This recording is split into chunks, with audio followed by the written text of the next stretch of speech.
오늘의 이 성경 장면은 이제 예수님의 곧 예루살렘 입성으로 가기 직전의 모습입니다. 예루살렘으로 이제 떠나려고 하는 시점이에요. 예루살렘을 입성하신다는 것은 예수님의 순환의 그 장소에 이제 진짜 본격적으로 들어간다는 의미가 있어요. 예수님은 지금 본인이 죽을 거라는 것 다 알고 계십니다.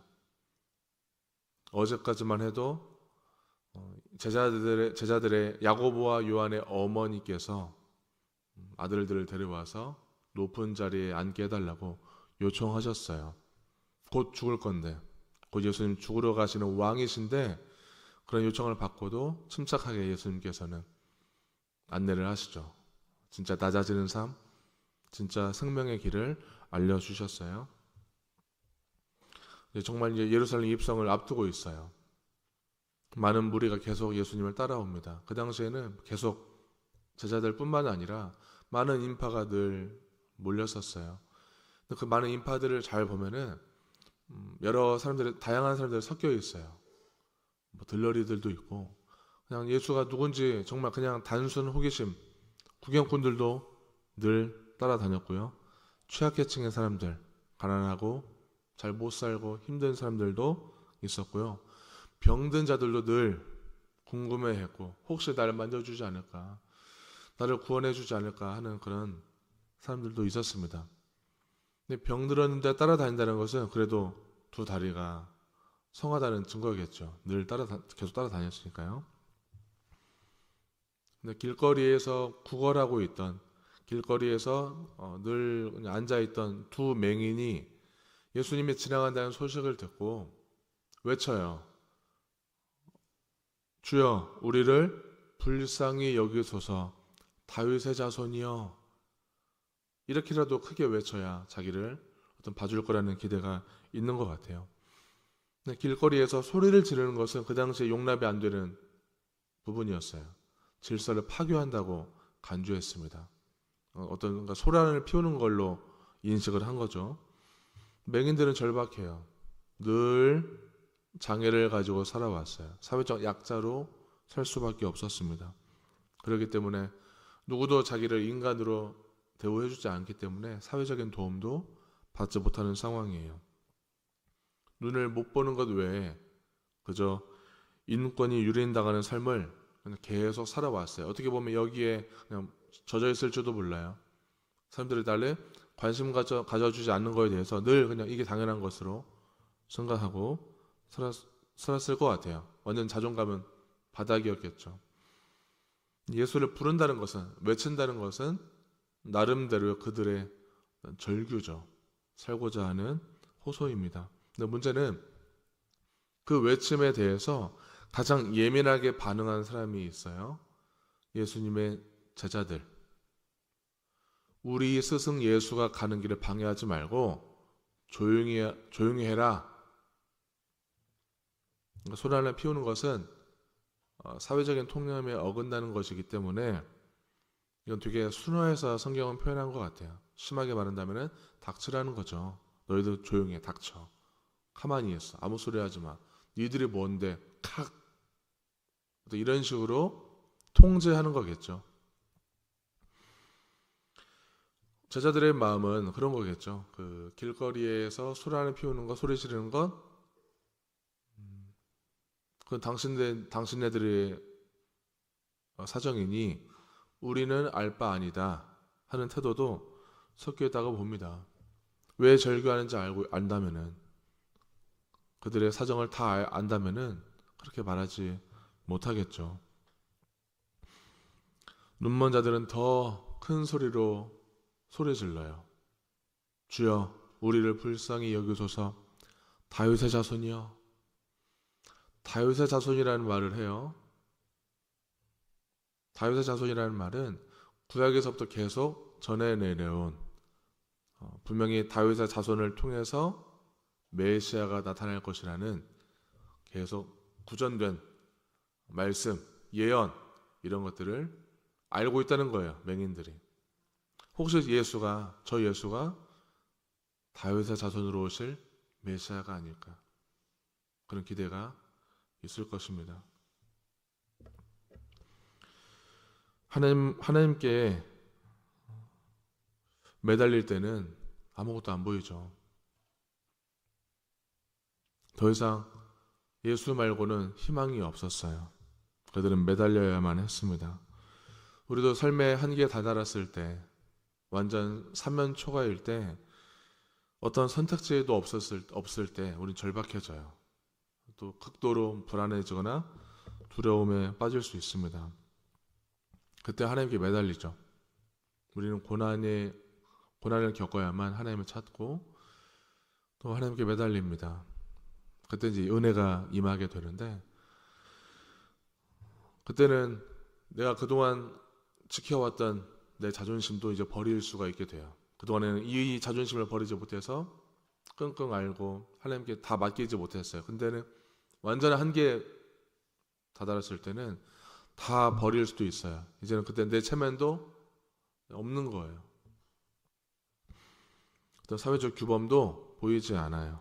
살기 위해서는 집요하게 매달리는 것입니다. 하나님께서 유일한 구원의 통로라면은 간절히 매달리지 않을 수가 없죠. 예수님께서 그 절규를 듣고 멈추세요. 예수님께서는 우리의 부르짖음을 들으시면은 반응하시는 분이세요. 그리고 우리를 부르시죠. 너희에게 무엇을 하여 주기를 원하느냐? 소원이 뭐니? 네, 주님, 눈뜨기를 원합니다.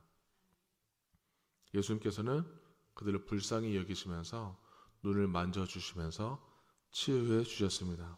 눈이 떠졌어요. 그 즉시. 그리고 그들은 예수를 따르는 자들이 됐어요. 예수님의 치유 행적을 다시 한번 좀 정리해 볼게요. 분명히 연약한 그들의 절규에 멈춰 서는 걸로 예수님 반응하셨어요. 그리고 부르셨습니다. 예수님이 그들을 부르신다는 것은, 불러서 여기에 오게 한다는 것은 치유의 시작이에요. 예수님은 우리를 매일 부르세요. 믿음의 자녀로, 일꾼으로, 또 사명자로, 전도자로 우리를 부르신다는 거예요. 우리의 선교사로, 가정의 선교사, 길거리 선교사, 내 직장에서 선교사로 매일 부르세요. 부르신다는 것은 맹인에게는 치유의 시작이지만 우리에게는 생명 살림의 시작, 다양한 의미로 우리를 부르시는 것으로 우리가 이해할 수 있습니다.